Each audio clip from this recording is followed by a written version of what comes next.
Well, welcome to the podcast today. My name is Jeff, and I'll be your host. And our guest today is Todd Morehead. Todd is the co-creator and producer of a powerful documentary just released this year called Hope in the Holy Land. It's a film that follows Todd on his journey to the Holy Land, where he delves deep into the Israel-Palestinian conflict. And so we want to just talk a little bit about that subject today and kind of get to the heart of this issue of the Israel-Palestinian conflict. Todd, welcome to the show today. It's great to have you with us. Yeah, thanks, Jeff. It's great to be with you. Well, we are going to have some discussion here, and I know that this is something that's close to your heart. It's also something that I've been very, very not just intrigued about, but I think learning about over the last number of years as well. The Israel-Palestinian conflict is often a very polarizing topic. No, let's not say often. It's always a very polarizing topic within Christian communities and around the world in general. So I want to know, what is it that prompted you to take a closer look at the conflict? You know, why another film about the Israel-Palestinian conflict?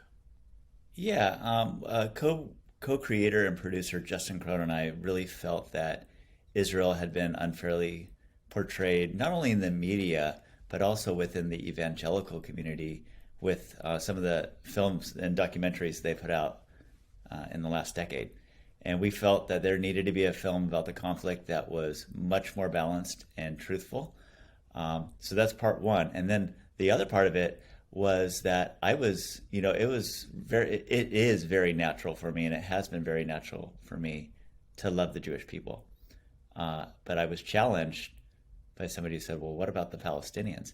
And that question really sent me on a journey of discovery of gaining God's heart for the Palestinian people, what that looks like. And that's all documented in the film. And so really we wanted to make a film that was more accurate, the least biased film we could possibly make, and one that conveys God's heart for both Jews and Arabs living in the land, because they both matter deeply to him. Yes, absolutely. Now, tell us a little bit more about the film itself. How did you guys film this? What was your role? And just give us kind of a general overview. I think people will want to know, and also you can let us know where people can find it as well. Great.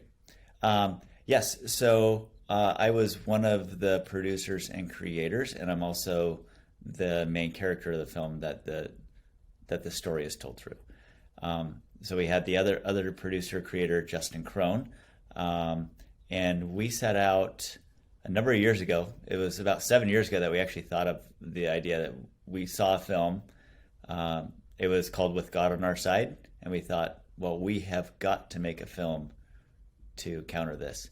So we set out to do that, and we did 3 trips to Israel, 2016, 2017, and 2018 to film. And we had a skeleton crew, and we had 5 guys at the most, counting the producers. I didn't produce it all in the field because I produced at home, but when we got to Israel, I was just behind the camera, and then we just had a director of photography, amazing director and editor, and just an amazing team, and an audio guy. And so that was our little film crew. And the other question is where to get the film. You can go to hopeintheholyland.com, and you can see right on the homepage all the sites that you can get it on, all the platforms, Vimeo, like video on demand. We have Vimeo, of course, Apple TV, YouTube, Google Play, Vudu, Salem Now, just to name some of them there. Excellent. And I watched it personally on Apple TV, and powerful film. And I want to just recommend, if you're listening, if you're watching today, it's not very much to go out and rent this or even purchase it. And I would encourage you to check it out, called Hope in the Holy Land. And it is really an amazing perspective on the Israel-Palestinian conflict. And I think especially from a Christian's perspective. Yeah, real quick, I would encourage people, if they want to watch it, to to buy it, because what happens is, I've heard it numerous times, I rented it and I wish I bought it because I have got to see it again. So that's my encouragement to people in hindsight of what people have said to me. Well, I concur. I also rented it, and now I'm going to go back and purchase it because. So then you end up doing both. But thank you. Yeah, yeah. Well, there you go. You just if you didn't say that to people, much, then you'd end up, right. getting more sales. But no, it's good that you make that recommendation. Give us just a sort of an overview, because you guys, there's a number of chapters, and you sort of approach this issue from some interesting angles. Tell us just a little bit about that. Yeah, well, we wanted to get boots on the ground perspective. We wanted to go talk to the people, and our director was very influential in putting me in the most uncomfortable situations I could be in, and I kind of just had to trust him with it. But we would go to on the Israel side, we would go into Tel Aviv or Jerusalem or somewhere, and we would ask man on the street questions. We'd ask Israelis questions like, growing up, what did you learn about the Palestinians? Do most Israelis hate the Palestinians? What percent? Stuff like that. And then we would go into the Palestinian side, actually starting in East Jerusalem, and then going east into the West Bank or Judea, Samaria, and we would ask a set of questions for the Palestinians. We would ask things like, the inverse of those questions. Growing up, what did you learn? Or what did you think about Israel? Do most Palestinians hate Israelis? And then we would actually ask them a set of conspiracy theory questions. For example, did the Holocaust happen? Were the Jews responsible for 9/11? Actually, I got them here. Let me read them to you, because they're pretty. Yes. Do you believe the Jews were the ones who attacked Israel? Yeah, so that was 9/11. Do you believe the stabbing attacks a few years ago were faked by the Israeli government? And do you believe that Jews are sons of apes and pigs? And all of those conspiracy questions were answered in the affirmative, except for the Holocaust, which it was a no question, meaning, do you believe the Holocaust happened? And many of them said no. Wow. And do you, or they would say, if it did happen, or I believed it happened, but the numbers were way smaller. They actually escalated the numbers to win world sympathy so they could come and take over our country and occupy us. That was a response we got everywhere we went in the territory. So you hear all these things, and growing up and learning about it, it's not like I was a clean slate. I've been to Israel 30 times, but I had never gone and talked to people on the ground like that, and got really uncomfortable. And there was some amazing things, because I just met people and I met families, and I shared meals with both Israelis and Palestinians, and it was really cool, because meeting the people, it did something really special in my heart, of tearing down the walls that I had, any animosity I had towards the Palestinians. Yeah. Shared experience in some ways. I've been going to Israel for many years as well, and but for the last 5 or so, I've been intentionally visiting a number of Christian ministries and organizations that we work with, both in Israel proper and in the West Bank. And in Israel proper, we have a number of Arab ministries as well. And what I've been learning, just as I reflected when you were talking, I've been learning that many of the Arab Christians, actually, it becomes evident in conversation and sharing with them that there's still this kind of irritation almost between them and the Jews. Some are very vocal about it. Others, you just kind of can catch it around the edges. It's as I said, a very polarizing issue. I wonder, with your interviewing of both Palestinians and Israelis, all of the questions you asked, did you come away thinking, in your opinion, that Israelis and Palestinians hate each other? Yeah, so that's a really good question. When we would ask that before I tell you my answer, I want to tell you what they actually told me. So when we would be in Israel, be it Tel Aviv or somewhere else, Jerusalem, it didn't really matter. The answer we got was about maybe 5%. If you watch the movie, you could say, with all the interviews, maybe 5% hate Israel. And the people that we interviewed said, no, I don't hate Israel. I feel that they need to live in peace and they should have their own land. Very gracious, actually, towards the Palestinians. And then on the flip side, when you go into the West Bank and you ask, do you hate Israelis? Almost entirely, they would say yes. There's a couple that would say, no, we don't hate Israel, or we don't hate Jews, we hate Zionists. And then I realized, a Jew's okay with them as long as they have no national aspirations. But the moment they actually believe that Israel is their Jewish homeland, that's the problem.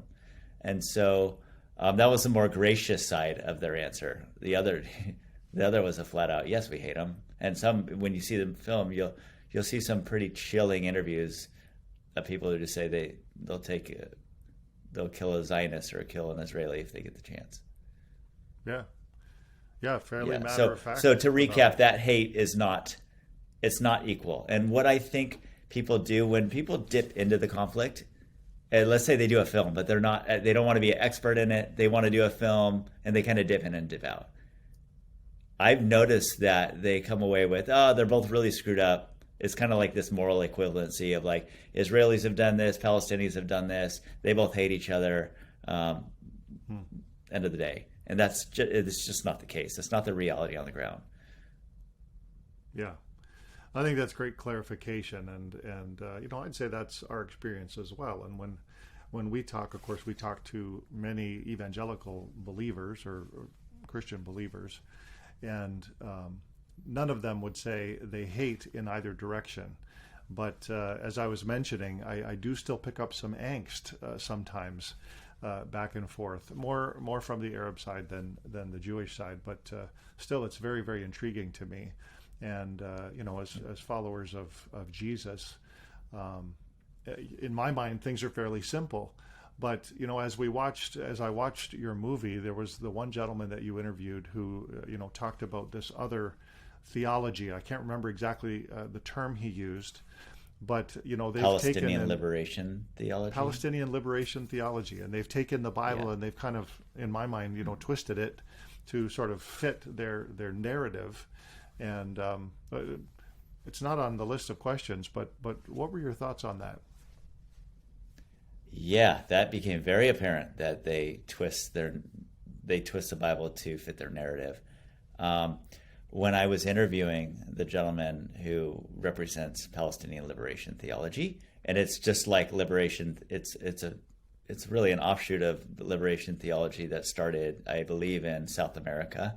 So it's not a new thing per se, but their theology gets rid of anything that is Jewish or Zionist.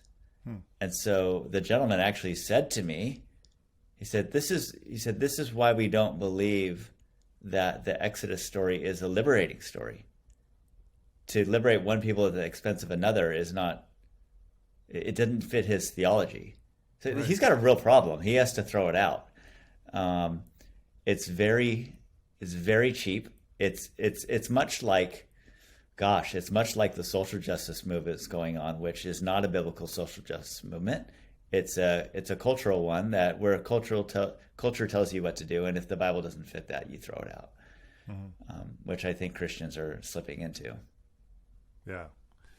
Yeah. Very but going back, I think there's a interesting distinction between some of the Arabs that I met and Arab Christians and others. And you'll see it in the film, but I did interview some Arab Christians who love Israel, and they read the whole Bible, and they believe that they are grafted into a Jewish covenant, and they're grateful. They have a grateful heart. They have an attitude of gratitude towards the Jewish people, and they have Jewish friends, Israeli friends. They get along great. Then you have the Christians who are replacement theology Christians who believe that when the Jews did not accept Jesus when he came, they forfeited all their blessings, and that there are no future national aspirations for national ethnic Israel. So they actually believe the Jews don't belong in the land, and that they'll fall into they'll call them colonialists or occupiers.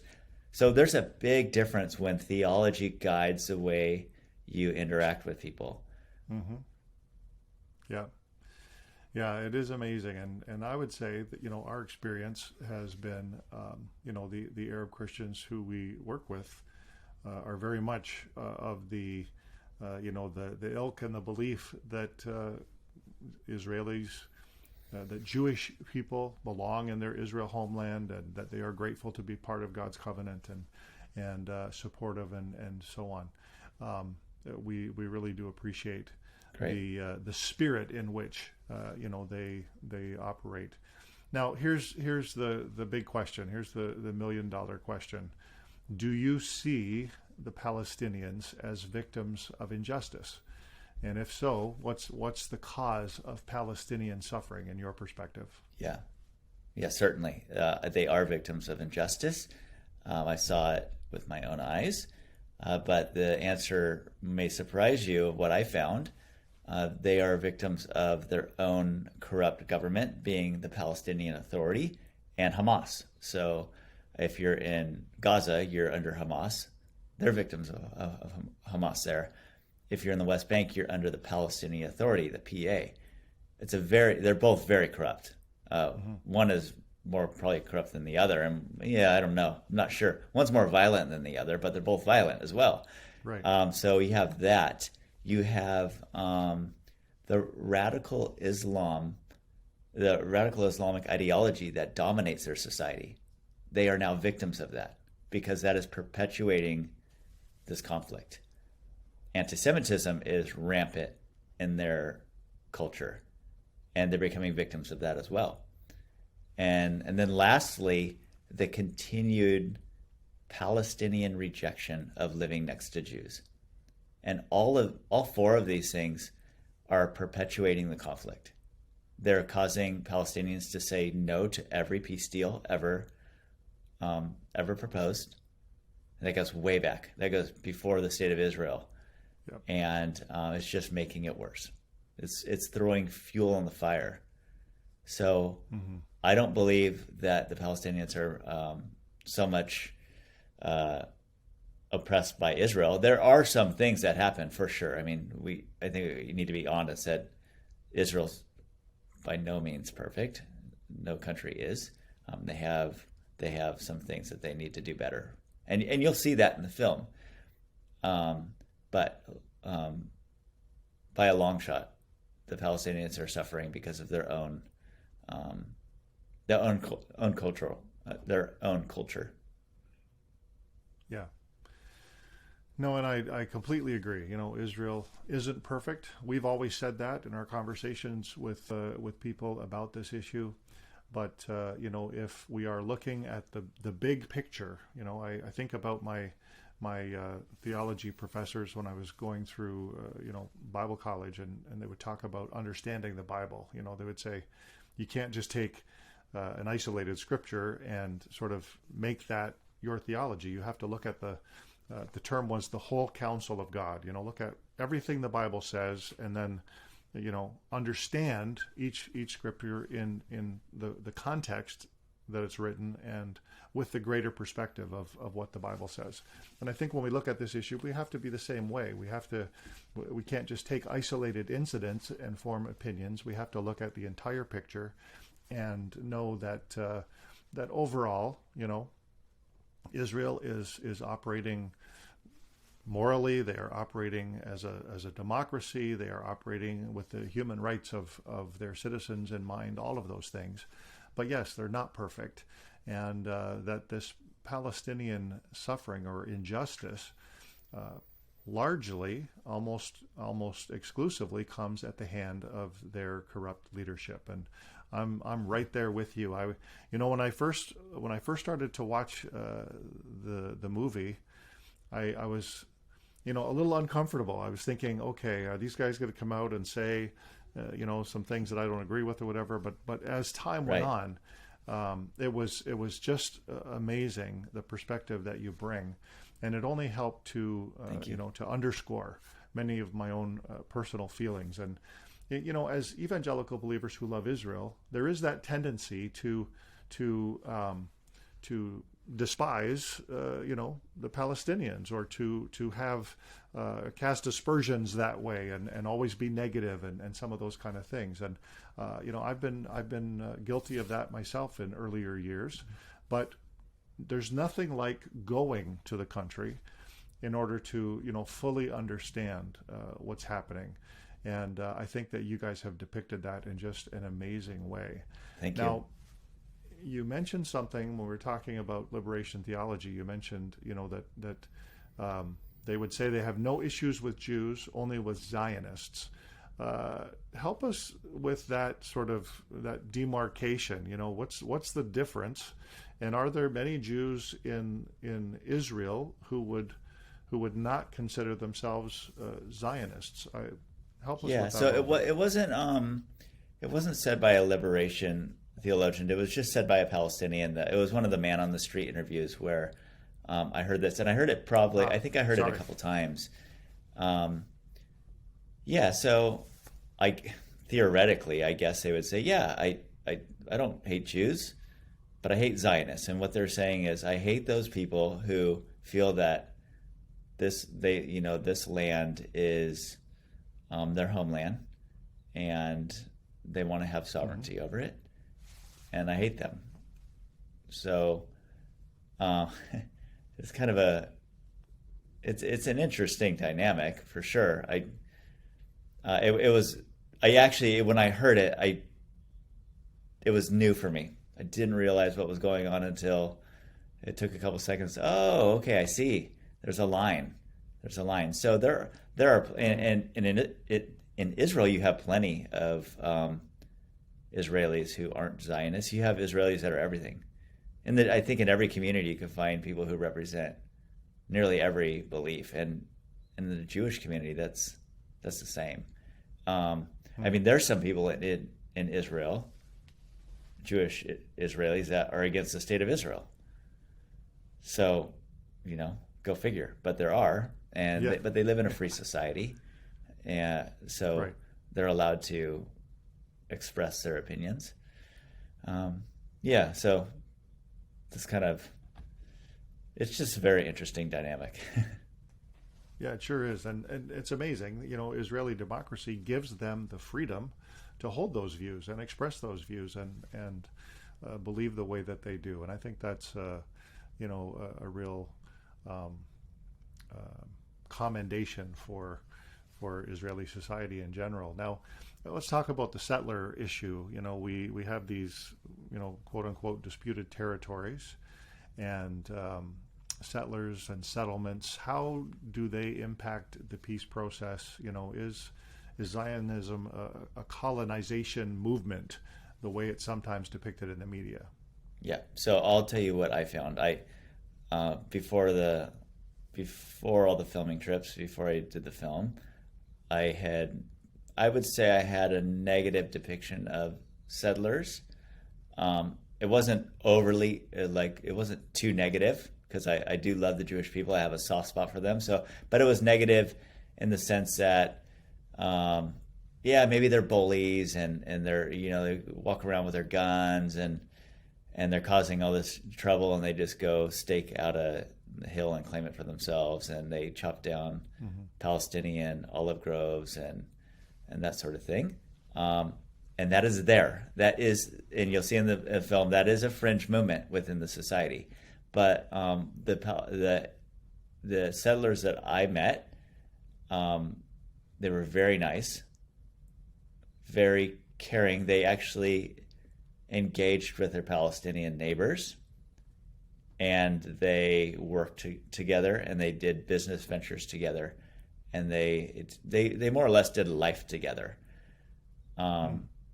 And so I actually saw them as an important piece to the peace process because they're the ones that are bridging the gap. So what happens is in the West Bank or Judea, Samaria, outside of the settlements, you just get Arab communities and primarily Arab communities, and then there's the settlements as well. And so there's this, because there's a wall that divides those societies now, a security barrier.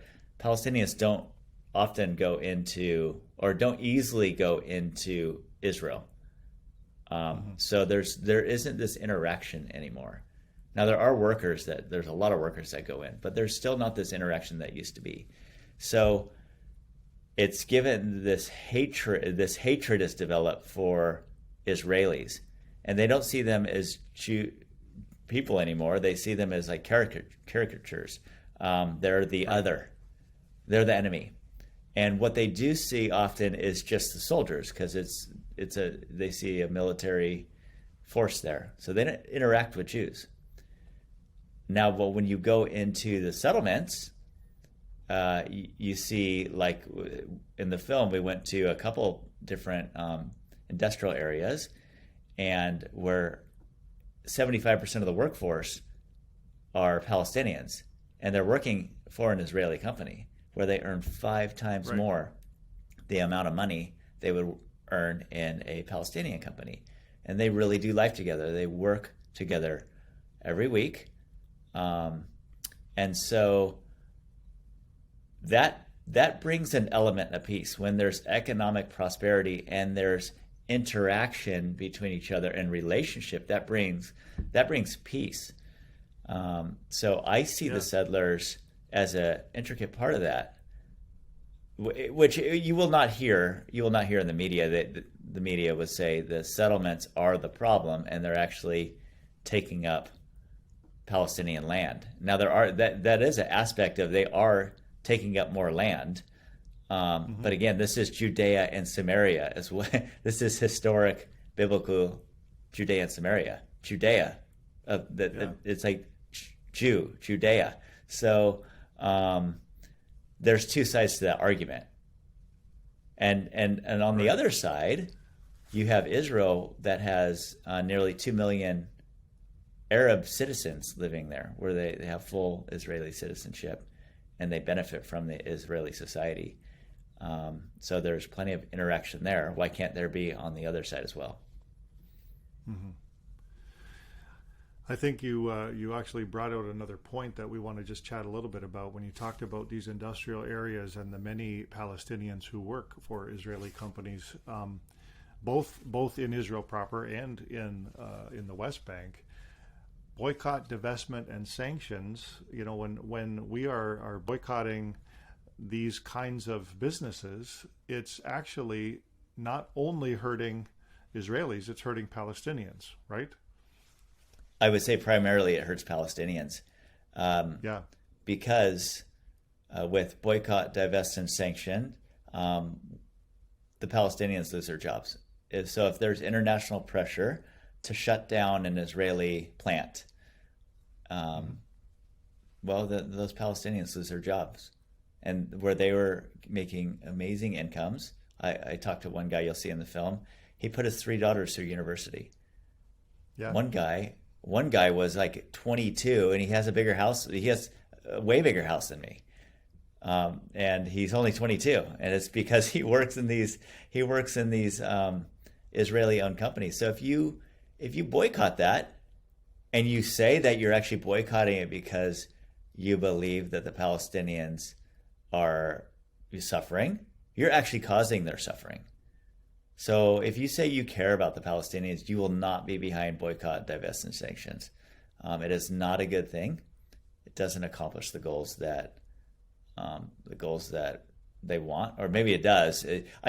For BDS, people in the BDS movement, I think primarily at the top, they actually hate Israel more than they love their own people. I think that's what it comes down to. So it does hurt Israelis if you boycott, because their products aren't being bought.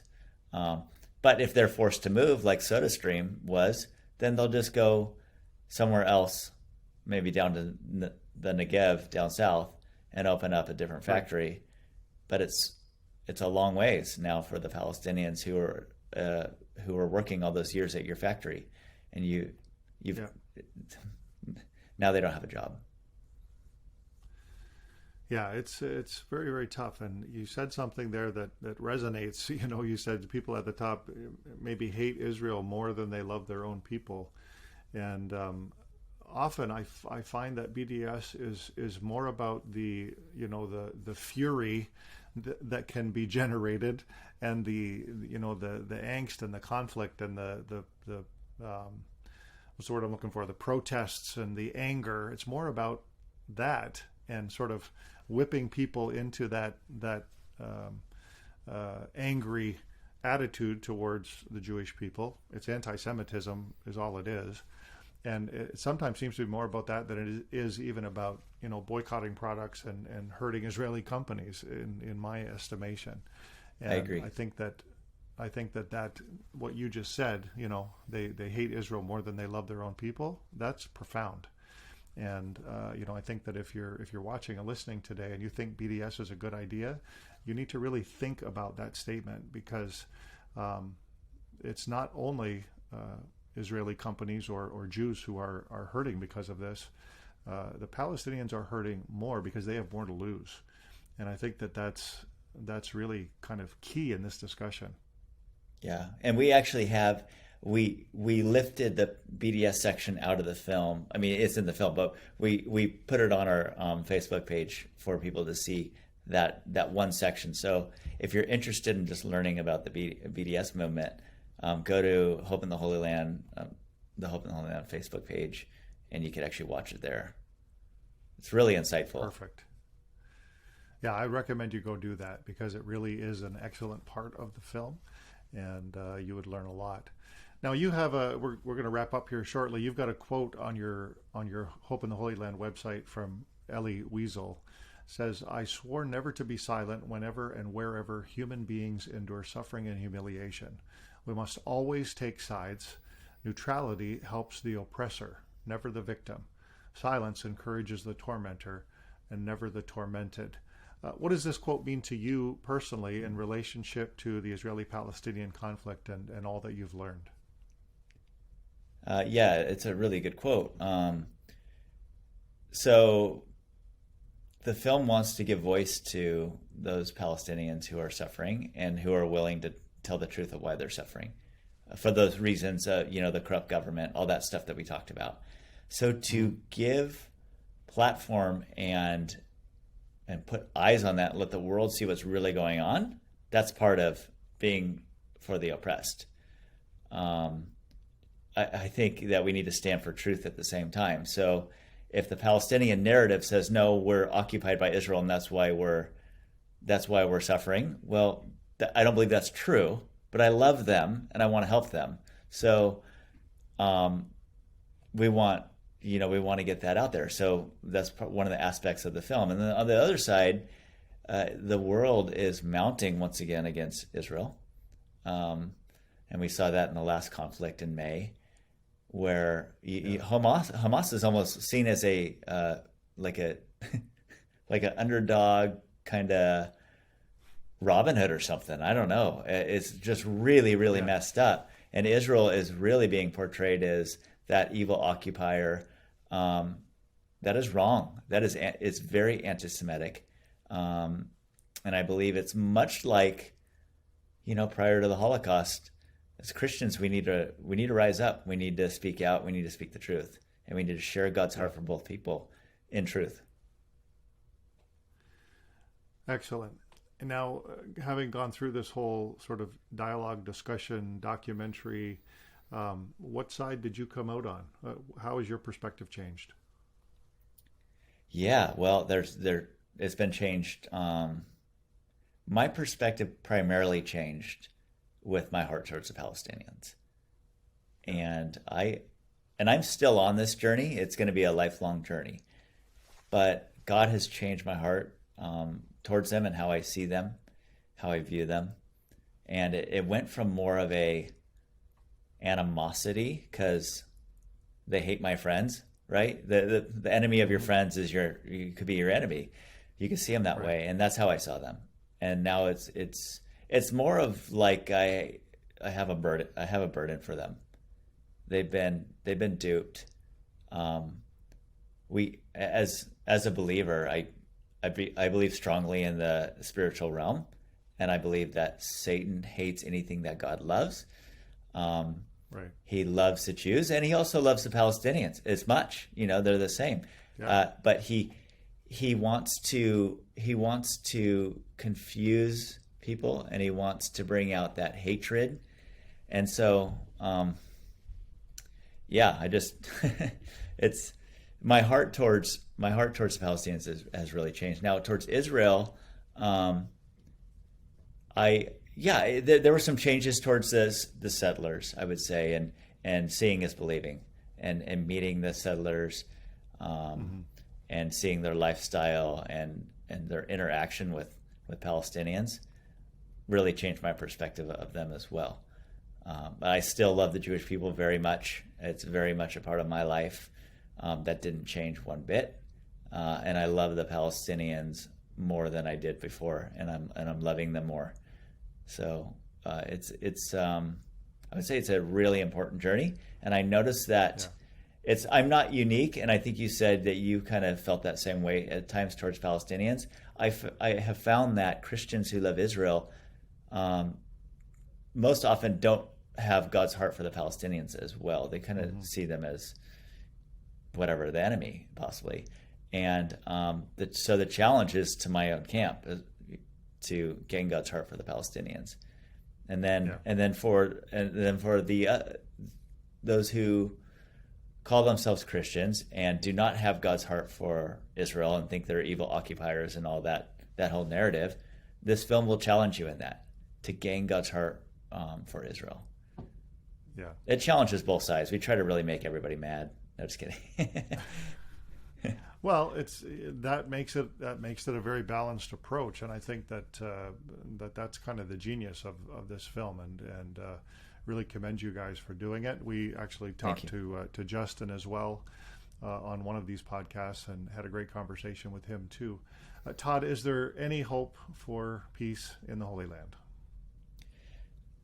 I believe that there is. Certainly that. I believe that Jesus is the ultimate hope for the land, and that he will fulfill his promises to the Jewish people, and he will bring peace. We're coming up on Christmas, and that Isaiah 9:6 passage, to us a son is given, to us a son is born, and verse 7 talks about the government will be on his shoulders. He will be called Wonderful Counselor, Prince of Peace, Mighty God, Everlasting Father. He has that aspect coming. When Jesus comes back, he will rule and reign. He will rule and reign the nations from Israel. So that is our ultimate peace. And as Christians, we need to be peacemakers as well. Now, there is very practical things that we can get behind. And that one of those would be to be totally against BDS and to fight it. To expose it for what it is, and it's a lie. It's a lie from the pit of hell. So expose it. It's not the truth. It's not helping anybody. It's not going to bring peace, ever. It's only going to bring harm. And two, the real peace is coming with business ventures and Palestinians and Jews working together and profiting together. And we're seeing this in the Abraham Accords. Now, it's not just the Palestinians that they're opening up to. They have signed a number of agreements with the Arab Islamic world, and it's amazing what's happening. Prosperity is happening on both sides, and they're benefiting, and that is a good thing. Yeah, I agree. Well, all great perspectives, and we're on the same journey, the same track. I would add to that, expose BDS as a lie, and also as Christian believers, understand your connection to biblical Israel and to the Jewish people, and bless and support Israel, and I would say also Christian ministries in Israel. We as a ministry are advocating on behalf of many of those and helping to support many of those. And we would encourage you to, check out our website, firstcenturyfoundations.com. If you want to donate and help Christian ministries in the land of Israel, we can certainly help you do that. And we would encourage you to check it out. And also, go and either buy or rent. We recommend buying because you're going to end up buying it anyway. This movie. hopefortheholyland.com. Is that correct? Yeah, hopeintheholyland.com. Hopeintheholyland.com. Make sure we get that right. And I would encourage you to just do that. Support Justin and Todd's film. It's an amazing work. And Todd, thanks so much for being with us on the podcast today. It's been great to get to know you a little bit. Yeah, thank you, Jeff. It's been really good. Thank you. It's my pleasure. Thanks for watching. You can listen to this entire podcast on your favorite audio podcast platform. Find the link below. And while you're at it, don't forget to click subscribe and follow us on Facebook so you can stay connected to First Century Foundations.